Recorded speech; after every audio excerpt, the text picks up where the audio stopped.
So, brother, I know you as Muhammad Ali, the guy that I grew up with, my friend, my brother. But for a lot of people, they know you as the creator of CRAPH.T. Yep. And honestly, like growing up, I didn't know you had a love for fashion the way that you've always did, you know? Like, don't get me wrong, I always thought of you as one of the most fashionable friends that I know, the person that I go to for advice on what the two things to put together. But I never knew that you had a love to the point that you were willing to create your own company in fashion. And so I'm here today to ask you, brother, what made you want to start your company? And let's go back a little bit further, but what started your love for fashion? All right. Let's take it back.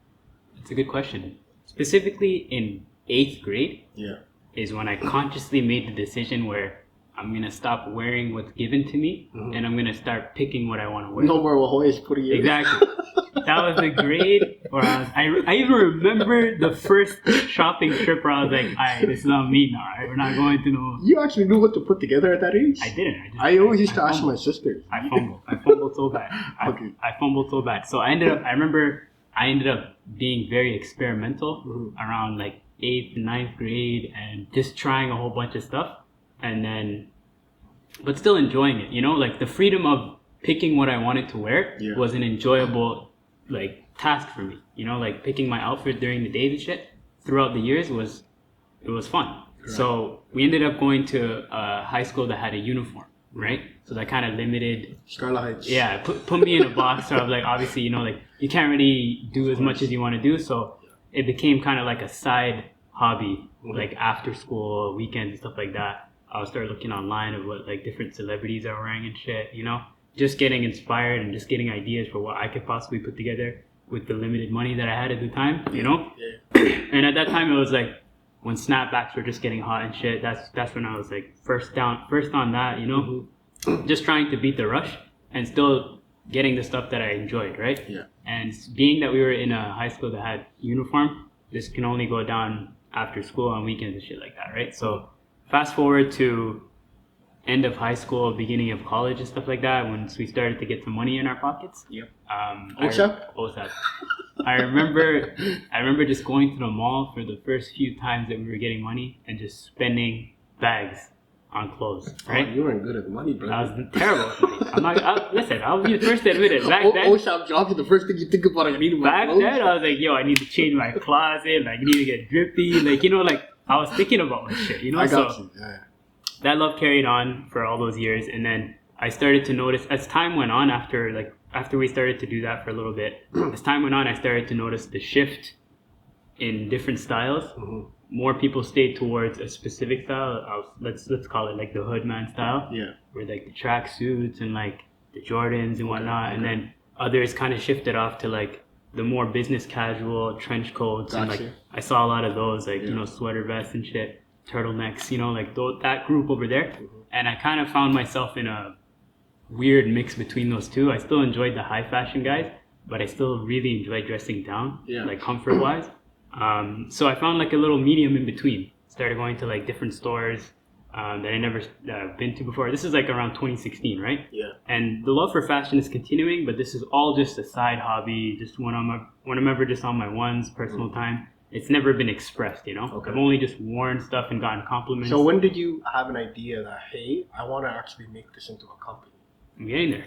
Gotcha. So we're around like 2016, 2017 time. I finally got the chance to move out and live downtown by myself, right? Which I think that experience in life opened me to all types of fashion. Let's call them genres, right? The people that dress loud, the people that dress quiet, the people that dress colorful, the people that dress very blank, you know? And I got to experience all of that for maybe like a good 2 years of my life. And it inspired me to kind of grow my sense of fashion as well. Fast forward a few more years, the pandemic happens, right? We're all locked up inside, nothing to do. And luckily enough, I was getting money from CERB, right? So I had downtime and I had some money coming in. Yeah. Which led me to start thinking about the clothes I have in my closet, what I like specifically versus what I don't like. Yeah. And I told myself, I'm done. This is the beginning of COVID. Like I'm talking like maybe like March 2020, I told myself I'm done taking L's with clothes from now on. And that led me to I'm gonna do this myself. That led me to make my own clothes, right? So yeah. I went online and I started researching how to do embroidery, how to do prints and stuff like that, where to do them around the city, which led me to an embroidery service that I found. And then I made I first made a print of a blank black hoodie, and it just said Slim in cursive. There was no like Is it stars. like this type of? No. I want to get to how you got to this. I will get there as well, but no, it was just like it was literally just the name Slim on in cursive, and it was in black. It was in white on a black hoodie. Gotcha. Right? And the reason why I wanted to put Slim on there is because I wanted a small logo. I kept going to stores and seeing like a small little like logo, a small little embroidered logo over here, and then I would go to the back of the shirt or the hoodie, and it would just be like, "Everybody loves Mondays" or some dumb shit on the back, Gotcha. you know. And I'm just I don't want these generic. Yeah, I don't like these generic ass graphics. You're tired of going to the stitches beside your house. Bro, I'm like, every store. It's not. No, I'm talking all the stores, bro. Like, yo, like you know, like thank God it's Friday. I'm like, bro, shit, TGIF, man. Yeah, man. I'm like, just keep it simple. Gotcha. I just wanted to keep it simple, and I felt like my name being Slim, I felt like that'd be the perfect like piece to add as a small Your nickname, right? Yeah, my nickname is Slim. Growing up through the years, I thought that'd be the perfect little piece to add to create that small little design on the hoodie that would be simple and clean and just plain, you know. Gotcha. And I was a real big I should say this too. Along the way, I moved away from experimental fashion and I started to stay with more solid, no logo, no nothing, just blank type of clothes. And then I realized that those clothes were missing something, which led me to add the Slim, right? So I printed that on. I made a hoodie and some pants just for myself. This was not even the creation of making the company or nothing. The revelation didn't occur yet, right? Yeah. So I wore that for this is during the pandemic, right? So during the lockdown, and as soon as we got out of the lockdown, I started wearing it outside. And when I wore it outside, a lot of people started complimenting me. Strangers, random people, right? And it could be that everybody was just happy to see each other since we were just coming out of lockdown, right? But it motivated me like never before. So I was like, all right, there's a market here, you know? Let me see what I could do with this. And as months went on, I'm a perfectionist. So the Slim logo itself, I was like, no, I could do better. So I'm like, I'm going to do an embroidery on it, and I'm going to revamp the logo. Okay. So I revamped the logo. I had a friend of mine who's a graphic designer that I know recreate the logo for me, and she did an excellent job on it. She added the stars and everything. Well, the stars were my idea, but I had we went through a little workshop brainstorming. I know you're a perfectionist. So we got that done, and I ended up upping the quality of the blanks as well.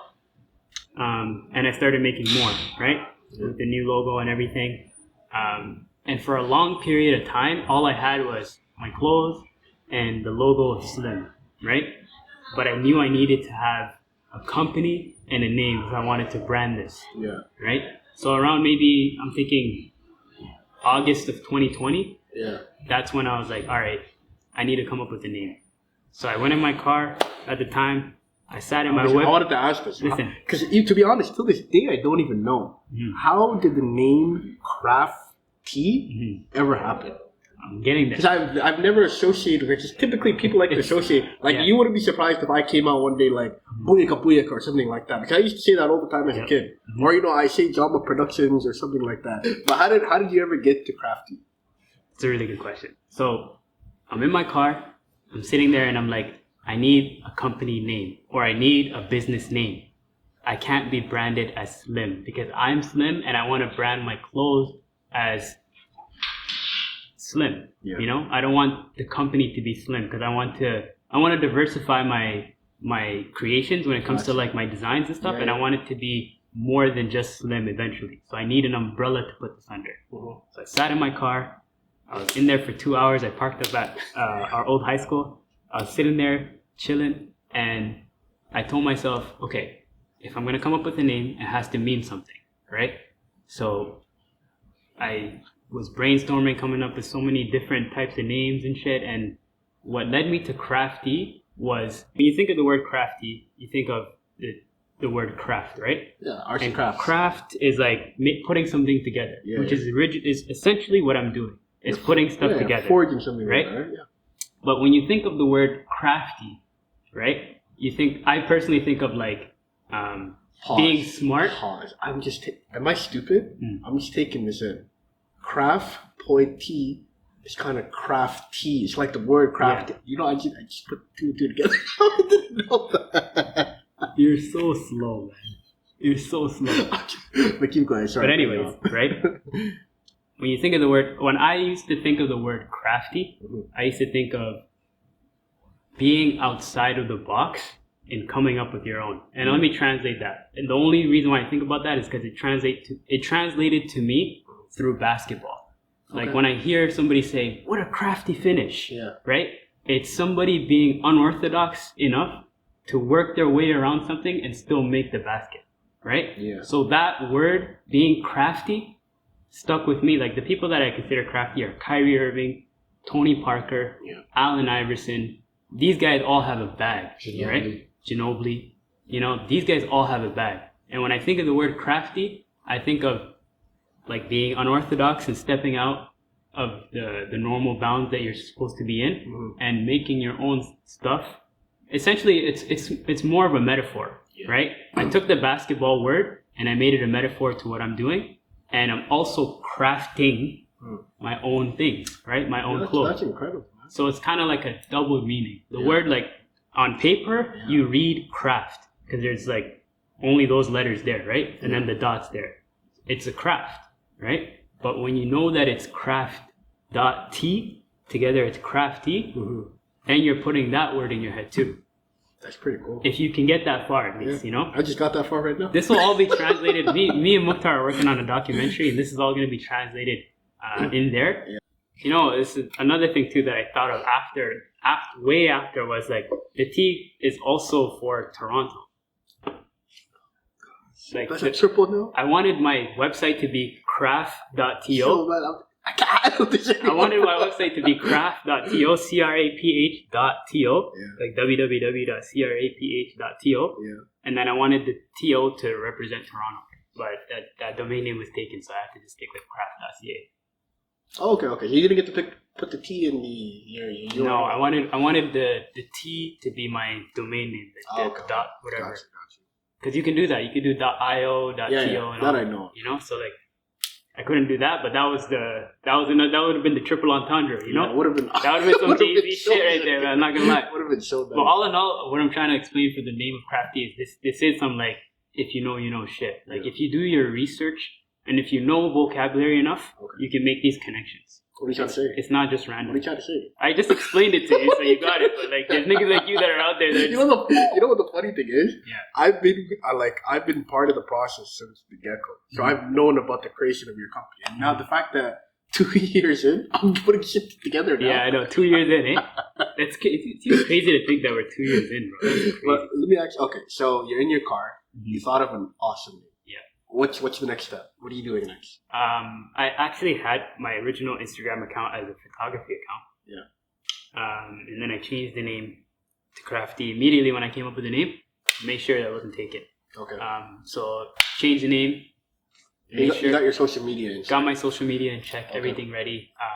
And then from there, I spent a good maybe 3 months, September, October, November of 2020, just doing bare research. No, just bare research, watching YouTube videos, basically a lot of YouTube videos for like 3-4 months, just learning how to start a business, how to open a Shopify website, the differences between inventory and pre-order based businesses, like how to market, like all of the how to start a business stuff. I did that for like a good 3 to 4 months. Yeah. And then once I got kind of comfortable, that's when I locked in and bought my website on Shopify. That's when I locked in with my cousin at the time, who was a photographer. We did some like test shoots outside. I also came up with the glow in the dark design. That was your first big market tool, right?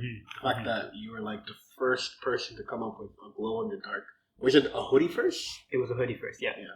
And that was because in that process of learning how to start your own business, they were very much stressing being original, right? And I couldn't for the life of me think why would somebody want to buy my stuff over somebody else's stuff? Until I got that idea to do something out of the box, like glow in the dark. So I came across a TikTok of somebody in Australia who made a glow in the dark hoodie with glow in the dark thread. And then immediately I went on Google, found the thread, took it to my embroidery guy. I was like, yo, I found this thread. It's supposed to glow in the dark. Do you think we can work on it as a test sample? He did it. It came out fantastic, right? So I went home, turned off the lights, you know. It worked? At first, it didn't work. I was like, yo, what the hell? It's got frazzled, you know? I was like, what the hell is this? And then I watched the YouTube video, and then they were like, you have to place an LED light in front of it for a little bit, or let sunlight come in. You have to activate it? Yeah, the sunlight usually activates it throughout the day, and then it starts glowing at night, right? But it's even weird how like you're supposed to store it in a dark place originally in the thread spool. It's so weird. But after I realized all the mechanics behind it and I got it to glow in the dark, I was just so like mind blown. You know, I was like, I finally felt like I had something that nobody else had. And I was like, now I can finally be comfortable pricing it and putting it out there. So that's your first big thing to go out, right? Yep. So now you have an end product. What do you do now? What was your next steps? So then the new year comes around. 2021 January. Oh, you started selling them in 2021, eh? Yeah. Oh, why did I assume it was like a 2020 thing? Well, it was all created in 2020. Like the behind the scenes started in 2020, but the launch day was March 31st, 2021. January comes around. I made four types of sweaters. A crew neck, 2 types of hoodies, and I think it was a hat as well. A couple hats. Right? Got them ready. Did some more shoots outside. Just me and my cousin just taking photos over and over again. We did that maybe for like a month or 2. And it was kind of hard because like our schedules at the time, I was working as well. So fast forward to maybe end of February. That's when I was like, okay, everything's looking a little bit more prepared. And we're looking for a launch day maybe end of next month, right? And in that month span, I just spent that entire month of March just creating the website. No, I was just designing the website because I had all the material for like the clothing pictures we took, all the shoots that we did outside. All I needed to do is make my website look nice. So I designed my website for a month. All by myself too. I didn't reach out. Well, you're an IT guy though. So I wasn't super complicated. I wasn't coding anything either. The Shopify like website builder shit was but easy. you know how to do stuff with technology. I made it work somehow, some way. You know, I spent the month of March revamping the website, making it look pretty, and then March 31st hit, and I tell you, I couldn't sleep that night, fam. I'm so excited. Slept, dropped 12 o'clock. I woke up the next morning, fam, sold out.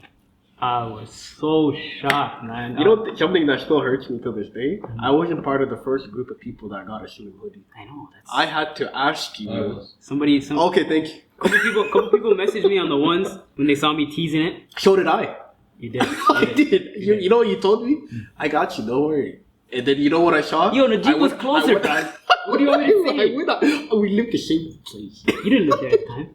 2021? No, I didn't. So then, but I'm there all the time, bro. Long story short. You were like the third customer still. Okay, but listen, going back to it, you sold out. How do you feel?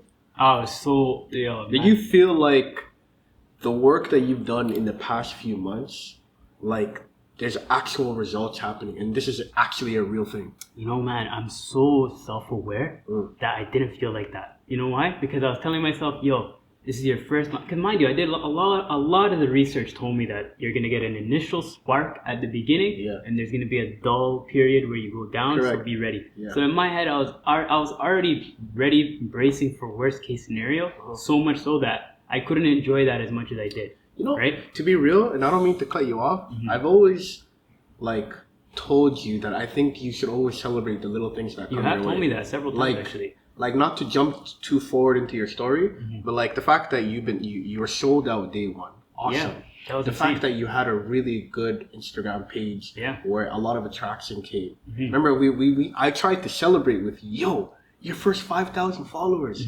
Brother, let's do something. You were like, yo, bro, that's nothing. Remember? And I'm like, in my head, I'm like, bro. It's something. Because like, yo. 2020 September, Muhammad Ali would have been like, I can't believe I'm here. I know that. Like, I always try to celebrate all your milestones, brother. You know why you're so important, fam? Yeah. Because those, like, I consider those pulse checks, right? Throughout the way, I get lost, very, very lost in the process. Yeah. Right? So much so that I can't enjoy the good things, right? But people like you that give me these pulse checks, fam, that's incredible. that helps me when I go to sleep at night. Yeah. When I'm thinking about, like, the next steps and shit. Your guys' voice always comes to my head, like, damn, like, 5,000 followers, 10,000 followers. Me and Mukhtar called you. Yeah, remember? We came out of the thing. We called you like, bro. You guys are so gassed on them. Like, I can't believe that the amount of followers that you have. It's incredible. Because you know what it is? It's like, in my head, I see in 2020 when the pandemic was happening, not to say I knew where your head was at, but I'm just thinking you were at this IT job or you just hated doing everything. Yo. And then right now, you've worked on something consistently for 6 to 7 months and you're seeing a good result. Yeah, no, and it makes it feel like your work had value. That's so you true. know what I mean? It's very there's no satisfaction like CRAPH.T satisfaction. You've known me for how many years? How many jobs have I had in my life? Jerry, you've had every job. Literally, I've had job to job to job. You've worked in every industry. No job has ever given me the amount of satisfaction that I've gotten from CRAPH.T. Yeah. And I'll also say this. I've never worked as hard for any job I've ever worked. Of course. This is your baby. This is your baby. So, like, it's so fulfilling and it's so rewarding and that helps me move forward, right? But that being said, like you said originally, I have problems understanding, like, the magnitude of the accomplishments, you know? Like, sometimes, like, when the 5,000 followers happened, in my head, I was like, yo, niggas don't have fucking 10,000, we're nothing, you know? That's not good. So, like, I'm trying my best to get out of that, right? Yeah. And enjoy the stuff that's going on right now. But it's very, like, it's so hard to keep track of everything, man, because, like, things happen so fast. I get that, but we're going to go back to your story, but I just think as, as a point of progress, sometimes you need to pause, see how far you came, and been like, I'm doing this for the Muhammad Ali in high school that I always wanted to do something with fashion. Hell yeah. Like, if I told that guy, if I told Muhammad Ali, 16 years old, that we're going to have a sold out website that would have been with 10K plus followers. Unbelievable. And we have more clothes dropping before the end of this year. And we have major plans going on. Yeah. Would that kid believe you? Never. I would have been like, yo, you know what's crazy? If you would have asked me that then, I would have been like, who's helping me? Yeah, exactly. That's what I would have said. Like, you wouldn't believe in yourself. Yeah, I would have been like, okay, I gotta be being backed by something. Yeah. I wouldn't have been physically able to fathom me doing that on my own, 100%. But low-key, I've been doing it on my own. You know the funny thing? You have been doing this on your own. Yeah. I know you've been getting, like, support with, no, you guys have been helping me, like, no, of course, like, crazy, but you are the main engine. Like, I'm a support character in your show. Let's be honest. But I'm always here to support. But at the end of the day, you're the one that drives everything. You're the one that's like, hey, let's go do a photo shoot. Yo, let's go do this. Yo, I need support. Could you wear this for me quick? Let me know the quality of this. At the end of the day, you're the driving force behind this. And you need to recognize that you're fucking awesome. Wow, I appreciate that, man. You know what I mean? Thank you. Like, I'm telling you, a lot of people, because I watch a lot of podcasts and stuff, and something a lot of people say is a lot of people are scared of failure. And the fear of failure even prevents them from doing anything that they wanted in the first place. And the fact that not only did you pass that line of failure, like the fear of failure, but only succeeded on a place where a lot of people are scared to cross, that's fucking amazing. You know, and it's crazy that you said that too, because one of the best compliments I ever got in my life was from somebody who doesn't have that much significance in my life. Yeah. He's a friend of my brother, right? And I only know him through their friendship. And when he bought a hoodie from me, he pulled me to the side and he was like, yo, I'm proud of you, not because you're doing this, because you got into a point where so much people say they're going to get to, and you actually did it. Yeah, that's what I'm saying. Yeah, so exactly that's what I'm saying. And that was so, yo, man, how many friends do you have that are like, yo, I want to start a business. Yo, yeah, I want to do this. I want to invest in this. It's a lot of people, it's specifically Toronto. A lot of people are saying that to me with music. They're like, yo, I want to make music. I'm gonna drop an album, and I'm just like, okay, are you going to the studio? Are you Do it. exactly? You know? Yeah, I'm the way my brain works is like, all right, you want to do something? Let's go and take step one first. You know, A lot of people are not wired like that. That's what I realized throughout the whole birth of CRAPH.T is that it takes a different kind of person to be in this business, or just in business in general, of creating and owning your own thing and selling it to the world. Yeah. It takes a different kind of mental space to be in. Yeah, facts, because I'm learning that the hard way. I'm not gonna lie. the idea of failure prevents people from doing anything. Yeah. You know, and once you get over that hurdle, My way of thinking about it is, and a lot of this motivation and the ability to do came from like when I was in college, fam. I didn't think I could do as much as I did in the time that I did. Yeah. And then coming out of college, it gave me a whole new idea of myself. Like, oh shit, I'm actually capable of a lot more than I thought. So I've been just pushing myself further and further since. you thought you're a waste man. Damn, I thought I was just like an average Joe. Like, yo, I'm gonna get a normal job like everybody else, you know. That's me right now. And then at some point, throughout college, because I had a heavy workload in college. Heavy workload. Yeah, you fast tracked your I college. fast tracked my college, so I did a double semester in one, and I worked, right? So that experience kind of helped me realize, yo, I'm really good at balancing stuff, so I can take on a lot more than the average person. Yeah. And that translated into CRAPH.T, right? So back to where we were. You're sold out. What next? So I'm sold out, and I'm always a one step ahead kind of person. So when I dropped originally, I already had my next line designed, and I already had it like kind of planned out and stuff. On so your computer, am I? everything down to like I had the samples ready and everything. It was just a matter of just go and shoot now, you know. So for the next maybe 4 months, no, sorry, this is March 31st. So May, June, I was spending doing shoots and just working my ass off like crazy, right? And then in the summertime, I ended up dropping some t-shirts, some shorts, which did well, but not as well as the first drop, right? Of course, yeah. And then, like I said, I already had my next line ready, so I was just I was in go mode. And then I hit a point where I was like, okay, I'm going so fast, but I'm not really reaching this points or the goals that I have in mind. So something's got to change. Yeah. So that December, I remember I went to Montreal with another friend of ours, AB. Yeah. And I sat down and I really thought about what's next for me. So I was like, You were having that conversation in your head while I didn't even know. yeah. Yeah, unless this isn't the trip that you came. This is in December. Okay. You need So the first we went on the first time, and that's when I realized, yo, I got to do something different. Yeah. Right.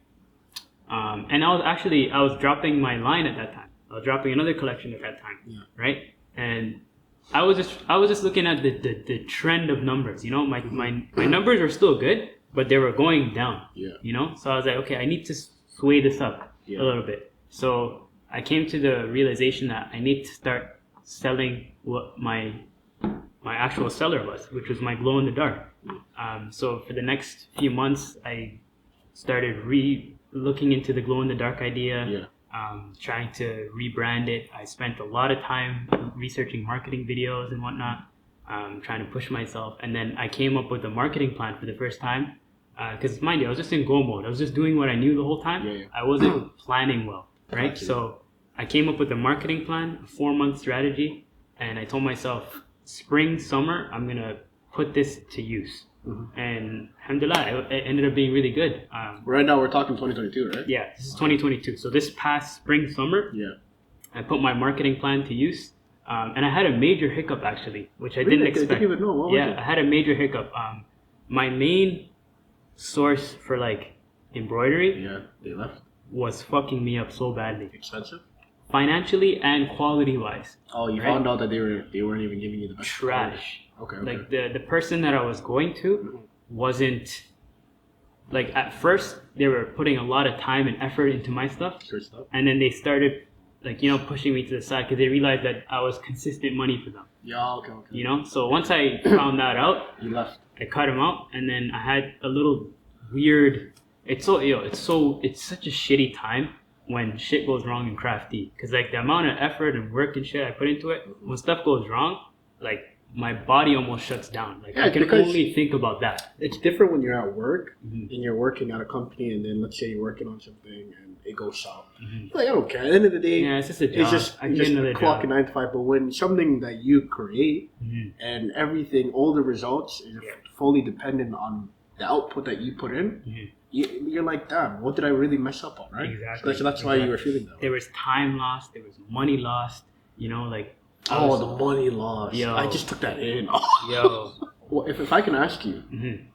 before I get to what is the rest of CRAPH.T going to look like 2020 onward and so forth, Mhm. but what other challenges did you face in your company other than this incident with your partner? A really big challenge that I had was I had to realize that I can't satisfy everybody. I'm running a business. You got a bad review? No, nothing like that. I haven't actually gotten a bad review yet. It's actually pretty shocking to me. You know, I have the same sweater at home. Mhm. It still looks like this. I don't know. It's because if you use the quality of the sweater that you had is so much This is good. the thing, man. Like this is the old style slim hoodies, right? Yeah. The quality has increased times 1,000. I was so cheese selling these when I was selling them. But you didn't know any better. Exactly. It was in my price range at the time, you know, I didn't want to go too far out in terms of like international shipping and shit like that. So I was like, I'm gonna do something local. Yeah. And I took an L, right? But I learned from that. It's just Gotcha. a learning lesson, right? And what I was getting to saying was when I mean I can't satisfy everyone, there were so much people that I knew, like friends of friends, cousins and stuff that they just randomly would be like, yo, can I get a hat or can I get a hoodie or some shit? And then I would just foolishly be like, yeah, sure, don't worry, come to my crib, I'll hook it up for you. For free? For free. Oh. Yeah, this is at the first, you know, this is at first. Brother. Yeah, this brother, is at first. No, brother. So my No. little bro Elias pulled me to the side.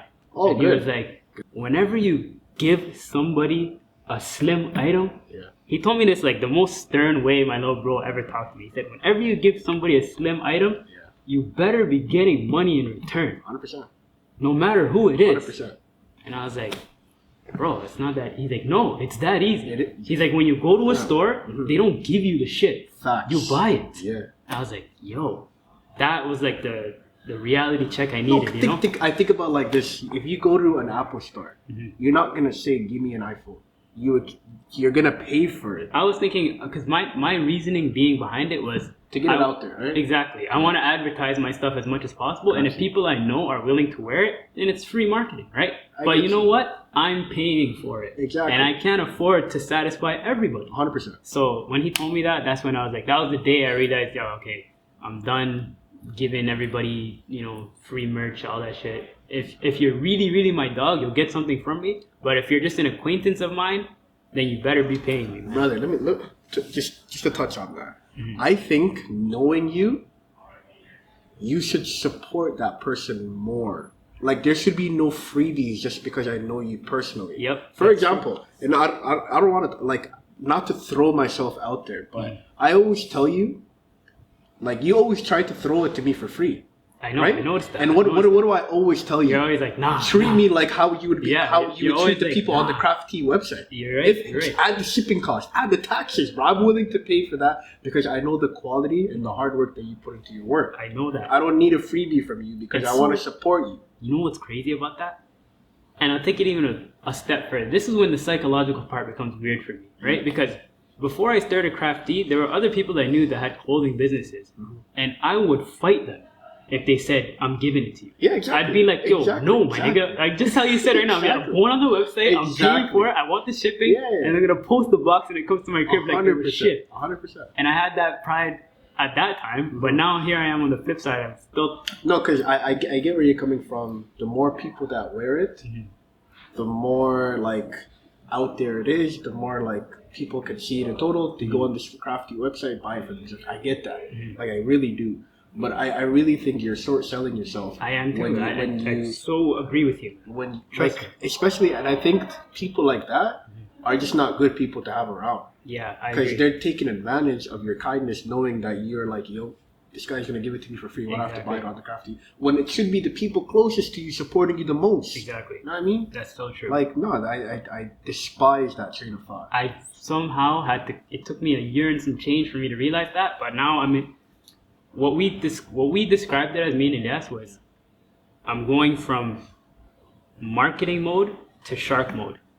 And Facts. shark mode means everybody is a customer. 100%. I don't care if you're a fucking paramedic. My dad is nigga. a customer. I don't care if you're My dad fucking, is a I don't care if there's a nigga dying and you're the paramedic. I'm selling you Slim right there, fam. I don't care. 100%. 100%. CRAPH.T is bro. mobile from now on. International. Everybody is a consumer. I don't care. 100%. 100%. And that's what led me to make my own business cards. Try and get my name out there as much as possible, because I can advertise myself, but you better be buying. That's the main thing. Like, 100%. I'll give you an example of how this revelation kind of happened and how it translated. A couple weeks ago, it was actually in the summertime, right? And then this kid that was working there, he's like 18, 19. He was fucking with my clothes like crazy. He's like, yo, where the hell did you... And I was wearing Slim head to toe, So he was like, yo, where's all the Slim merch coming? I was like, yo, I am Slim. He was so shocked. I am Slim. Yeah. He was like, what? You make this? And then instantly right there, he was like, he was asking me about the prices, right? Yeah. And for the first time in my life, I wasn't like shy about saying how much everything was. I was like, yo, this hat is $50. This hat is this. And I added the kicker on top of it that got me the sale that day was, I can get you one right now. You would have gone home, came back, I like. I didn't have one. I had to go and make my... It took me a week, but I ended up getting the sale. Bluffed? Yeah, I bluffed. I bluffed. I had to. You wanted to see if he would buy it? Yeah, exactly. Because I put him in a position, Yeah. I was like, if you like it, you can buy it. So buy it. And he said, yeah. And then I ended up, getting his... I ended up getting his Instagram. I messaged him. I was like, yo, it's going to be a couple days, actually. And then he was like, no problem, fam. But I added, I was like, yo, since it's going to be a few days, I'll bring it to you, So, I made the sale, and before I had that conversation with my brother, I wouldn't have made that sale. I would have just got a follower. Your brother's real. Real nigga. Sometimes it takes somebody really close to you to knock some sense into you. That's why I think, you should always have people, not just supporters around you, but people who are level-headed that can challenge you. Yeah. A lot of the time, I go to certain different people for little different things that can help my business, right? And they're life things, but they can help my business, Like those little pulse checks and reality checks that me and you have together, those are needed, they help motivate and push the business in the right direction, right? And the more of that you get, the better the business is going to be. So that's kind of the only conversations I invite nowadays. I don't really like going out for nonsense and spending time that you're a busy guy now. Yeah, it's so hard to get a hold of you. Exactly. Yeah, unless it's something we're actually scheduled doing. Yeah. Then don't bother. 100%. I try so hard. I know. So many times, and a lot of my acquaintances, friends started disappearing since CRAPH.T started. Really? Yeah, because they got tired of me saying I can't right now. Because I'm not now. The difference between Mo now and Mo before CRAPH.T was, if you would have hit me up at certain times and I was just chilling at home, not doing nothing, I would have just been like, yeah, why not? But now it's like, I value the time I have to myself because there's very little of it. Okay. So if you hit me up during those times, I'm fine saying, hell no, man, go do it yourself. Okay, so I want to navigate back to a conversation that we had a little earlier. You said you did marketing for 4 months. How did that go? What was the success rate? Did you see any good from that? And just tell me all about that. Well, I'm still actually doing the marketing plan that I had. Yeah. I'm still actually going through it right now. And we're at more physical stages. I have posters that are coming out and shit like that. And awesome, I see them. Yo. I can't wait to see I can't wait till you put that out. Yo. I want that on a sweater, by the way. The back of my sweater. Really? If you could put that for me. Cause I seen it. It's it's like an alien and the glow in the dark type of thing. If I can have that somewhere on my sweater or a CRAPH.T shirt or something. Got you. No worries. That's your idea. I got you. But again, marketing, 100%. The same. Can I buy that? That's the start. Can I buy that? Oh man. But the marketing. There's two different levels of marketing that I wanted to tap into that I wasn't really taking advantage of. I had the online space, and there's the local space, right? Yeah. And the local space means the more physical in your circle area, your city, your local general community and stuff like that. Those are untapped markets, right? That I just found out during that little era, that 4 months time that I was learning about marketing. Yeah. And I also learned little secrets about the online space that I wasn't using, like advertising, buying ads on Instagram and stuff like that. Did you do that yet? No, that's what I'm saying. We're still in the marketing plan right now. But yeah, so a lot of it was trying to tackle what I already have and the space that I already have. And since we're in a nice, we're in a city that's very open for like creatives, it's really great to get myself out there locally first so that I can pick up some kind of audience to translate to the US and the international world whenever it gets there, right? And then the online space, I've moved away from the traditional media of just the traditional medium of just photos, and I've stepped into more videos. I'm trying to get into the TikTok space a lot more. That's what I was about to tell you, man. Yeah.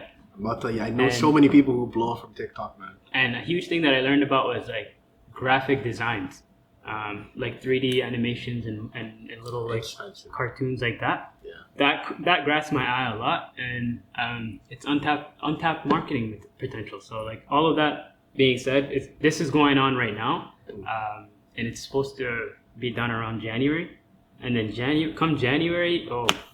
I don't even want to say. Next question. I actually wanted to get to that point. Yeah. What does CRAPH.T look like for you, short term and long term? What are your goals? What is the whole point that you want to do? I want to ultimately ask you that question later. What does CRAPH.T look like for you at the end, the end game? About what is your short term, long term goals? My short term, and that's very easy because I think about this all the time. My short term goal is to quit my job and have this be full time. Gotcha. That's my short term goal. My long-term goal is to have had an impact on the fashion industry in general, like in terms of internationally. I want to create either a piece, a collection, or a design that gets translated into fashion in general. Okay. Like whether that be, I have what I consider to be $1 million idea, $1 billion idea that's just in the tank. I also have little mini revolutionary pieces that I want to create eventually that I think are going to revolutionize fashion. I want a craft suit. I know I've never told you this before, but I want a craft suit. I would love so much love to create my own shoe. Yeah. However, I have this thing where if I ever do get into the shoe game, because that's such a niche ass market and you get stepped on by the giants real quick. Yeah. If I ever did come in, it has to be with something that is an essential shoe. Like, you know how there's sneakers, there's boots, there's slippers. Yeah. All of those are all essential shoes, but somebody came up with the Crocs. Somebody came up with the Timberlands. Yeah. Somebody came up with the Jordans. Yeah. The Jordan ones, you know, like I want to create a staple shoe like that. And the Crocs are the most recent of those. I wear it all the time. Everybody wears Crocs, man. Everybody wears. You make fun of me for wearing it. I know, I'm not gonna lie, dude. They're just so weird when you wear them. You know, like it's just so comfortable. My nigga, like just time and a place. You know, like come on, man. So I gotta go to grocery store to wear. Wearing slippers that we wear in the washroom. We're taking them out to fucking show us. Like, come on, what the hell? They're comfortable. But anyways, long-term goal. But like that's a staple shoe. You know, like somebody made that, and it's a revolutionary shoe. So I don't want to ever get into the shoe space unless I have something like that. Got you. But that's my dream. Okay. That's my dream. So, before I get to the end, I want to ask you, 10 years from now, what do you think CRAPH.T is going to look like? 10 years from now, inshallah, man, it should be, it should at least be a company that's on autopilot. Okay. I want it to be my input, but not my hands-on labor. Okay. You know, I want it to get to that point. And once it gets to that point, I want to venture off into trying different types of things to still advertise CRAPH.T, but to put my brand into different baskets. Like I want to get into, my dream is to design a Raptors jersey. Oh.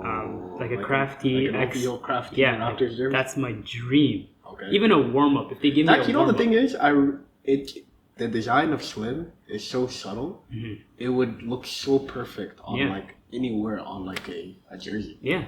So that's amazing. It'd be so perfect, right? Yeah. So that's the dream, eventually to get down to like, you know. Throw some of your stuff to Drake, bro. Nah, I can't. His materials aren't good, man.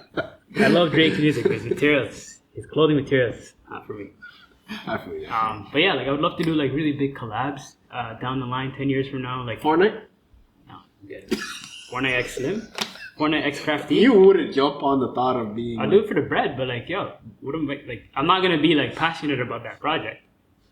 It'll get your name out. Yeah, that's what I'm saying. I'll do it for the bread. I'll do it for the exposure. But if Nike came calling and said, yo, we want to create a new sweater with you and Nike X CRAPH.T, I'll be like, yo, we're here. You know? So you want to go the more serious route. Yeah. And be an actual icon in fashion rather than go the joke route and like be on like a platform like Fortnite and whatnot. I want my brand to be respected more than high valued. Gotcha. You know? Like Fortnite, for example. Like Jordan? I feel like Jordan is getting into the more like it's getting into the space now where it's more like everybody has it. It's more just like the popular thing. Yeah. I feel like even with the colorways and stuff that they're coming out with, I feel like they've stepped away. It's a staple though. It is a staple, but I feel like now they're just shitting out stuff now. Gotcha. You know, like I don't want to ever get to that point. Okay. You know, and if I ever do, then I personally won't be involved anymore at that point. Gotcha. It'll be out of my hands. Okay. You know, so I want to stay true to what I started, which is subtle and like appealing design, and not too loud.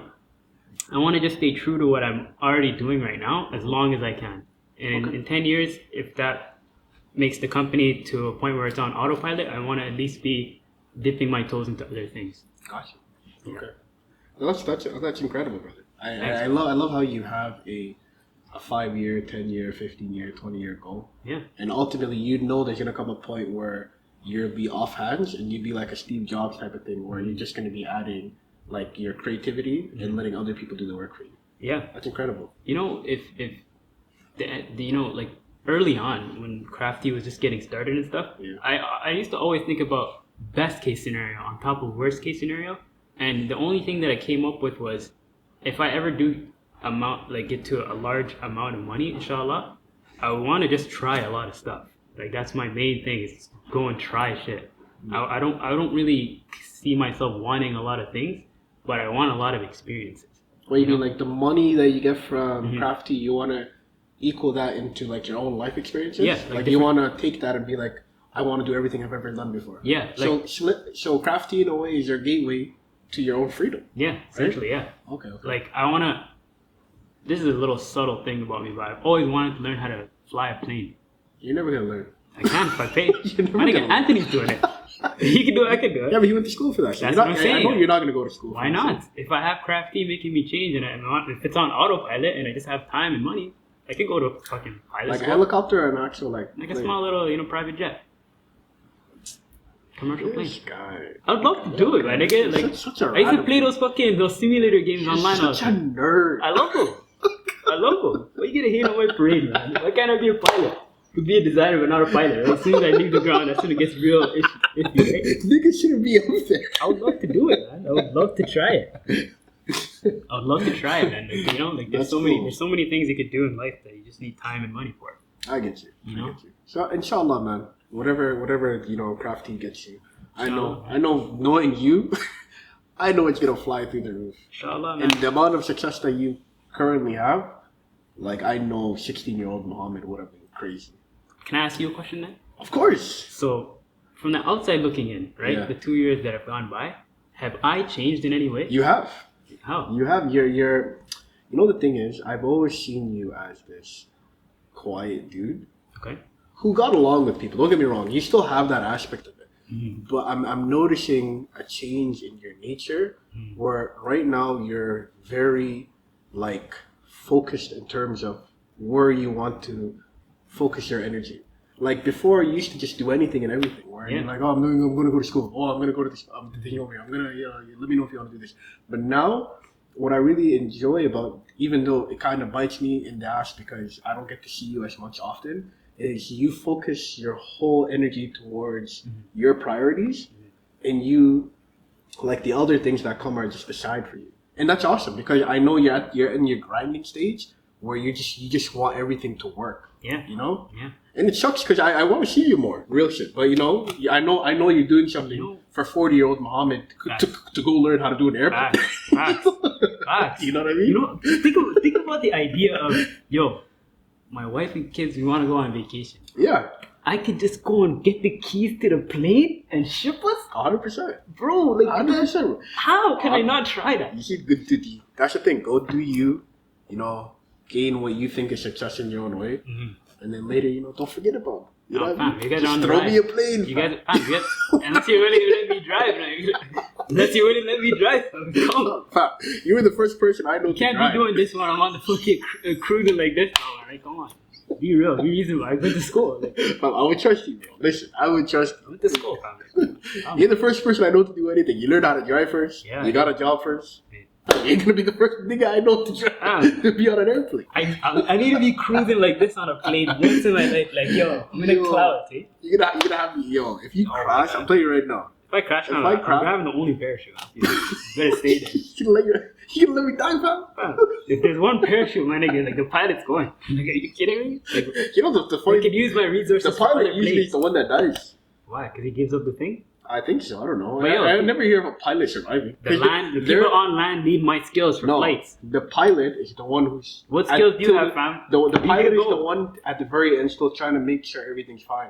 So he if stays on to the last second? Yeah, so if he fails, I won't be that pilot, fam. oh, you're gonna snake your dick. I'm done. I'm dead. As soon as I see it, even if I see a rain cloud, I'm be like, yo, peace, guys. This guy's a snake, bro. Peace. Yo, co-pilot, you got this, right? This guy's a That's why they have co-pilot. Co-pilot, you got that, right? What type of inspirations do you have? Like I was saying, like it's so hard to get inspired by high fashion. That's what mainly is popular. But for the most part, in terms of like style, Yeah.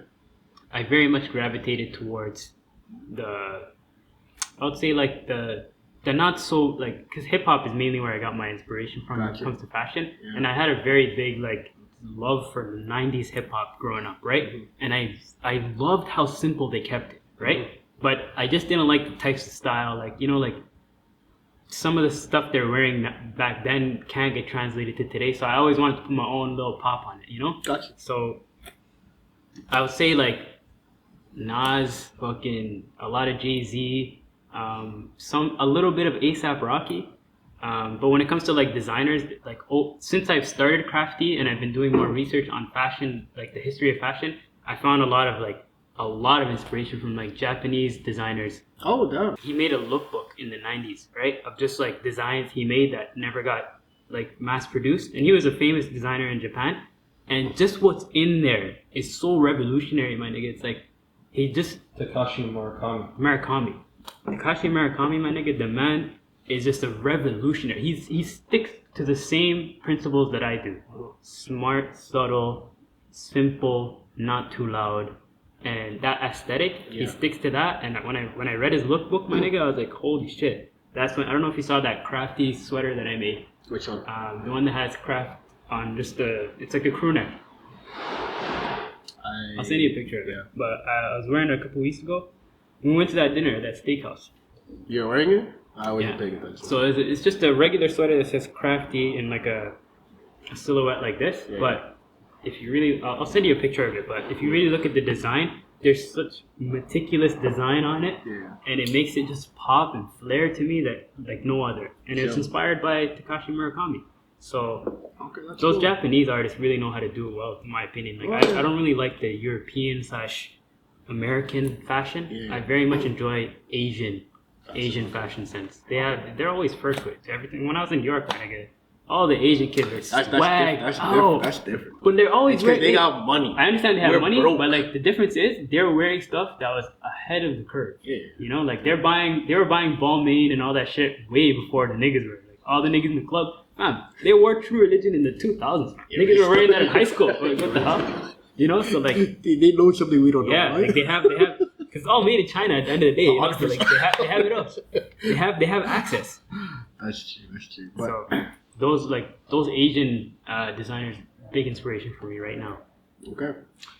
But before we go, there is one last thing I want to ask you. So would you ever want to see Slim in a clothing store that already exists? Or would you want to have your own Slim spot? Or is it always going to be like a a website thing where people go to navigate to there? Like, what do you want it to look like? So I want to stay e-commerce. E-commerce is just the online based selling. Like Amazon. I want to stay e-commerce for as long as I can physically do it. Yeah. But if there is ever a demand for it, I think the best way to go about it is I would never want to be in another store. Yeah. Like somebody else. Like You I want to wouldn't. be in Walmart, fam? Not okay. I'll get to that, but I don't mean I wouldn't want to be in like Forever 21? yeah, like a Forever 21 or like H&M? or H&M. I wouldn't want to be in any of those. Yeah. Because I don't think they have any. Good quality stuff? I don't think they have any self-respect at all. At all. I can't be. Why not? But at the same time, I want my clothes to be accessible. Like in a perfect world, I would be online to the point where it's multi-millions / maybe billions. Yeah. And then after that point, I want to start selling to the lowest consumer possible. Like I want to get into Dollarama. I want to get into like Walmart. What would you sell at Dollarama though? Like gloves, you know, like okay. So you're not talking about your main. I want to get a line for those people eventually. Yeah. You know, once we get to a huge melting point, I want to just break down. But you don't think that lowers the brand? Because imagine you've seen Balenciaga in a Walmart. That's the thing. Like, it lowers the quality of the brand. I understand that, but I think that the amount of untapped potential of a market that could be is gonna make up for it in balance. Because like if I sell, I get you. Like this is the thing. Like if Slim is like a Balenciaga, right, and then we make this huge press conference where we're gonna start selling in like kind of how like Kanye did. You know how he went from Yeezy to like Gap, and people thought he was gonna start selling his stuff for Gap prices, but it ended up being like still Yeezy prices, right? I want to actually do that. That was half his problem with Gap. Yeah, that's why he had the whole issue with Gap. I want to do that, but do it right and do it on a grand scale to the point where I can sell in like Dollaramas and shit like that. You know, so fair. It would be a move for the people, and then the media would take it as that. But the people who are buying the high-end, high-scale stuff, they're gonna stop buying. Like I'm gonna lose that market to gain this market, and I'm gonna be more comfortable. That's what you want? Yeah. So interesting. So you would be willing to sacrifice your initial following, for like the lower income. Yeah. That's interesting. Because there's I think if I could insert my opinion, apologies, no need to cut you off. I think that would be a difficult transition. I think so too. I don't know if it would succeed. I think I have to get to a point where I'm literally a shark in the game first.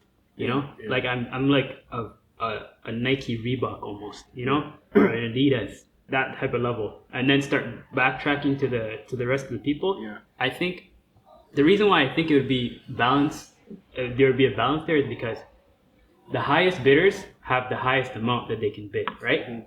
But I feel like there's way more commoners down there that could fill that void that they leave. You know what? I just thought of a really cool idea. I think you should keep Slim the way it is, but I think you should develop another under CRAPH.T, another type of brand. That's why it was so necessary for me to create CRAPH.T so that this can be an umbrella of some sort. So keep Slim where it needs to be. Exactly. Where being whatever amount that you currently. But there will be something. There will be something in the future. Have like an opposite. You know? Exactly. There will be something in the future for that crowd of people. Under the same roof. I see that. I don't know if Raptors is associated with it, but you know there's an NBA Raptors store. But if you still go to a Walmart, you're still going to see Raptors gear. Exactly. You know, and that's the lower quality type of Raptors. Exactly. That's what I'm saying. You know, like kind of branch off and take a little bit from the top and put it into the bottom. Yeah, that's amazing. I like that. That's the end goal. That's the end goal. Inshallah, brother. I will be with you every step of the way. Just don't forget about me. I'm trying to be on that plane, bro. I'm trying to be on that plane, bro. I need you with me, bro. Like, yo, Sami, take the wheel. I'm going to the bathroom. Yo, you kill me, bro. Imagine a kid in the bathroom here. I'm like, God damn, nigga. What's going on, bro? Shit. But yo, that was a really good episode. I appreciate the time, bro. Thank you, bro. Thank you, man. That was the first time I really ever said the story out loud in like an actual sequential way. So I know you're keeping a lot of that stuff for the documentary, right? A lot of the good shit is in the documentary. So it's an early plug. I don't know when it's gonna drop, but catch that.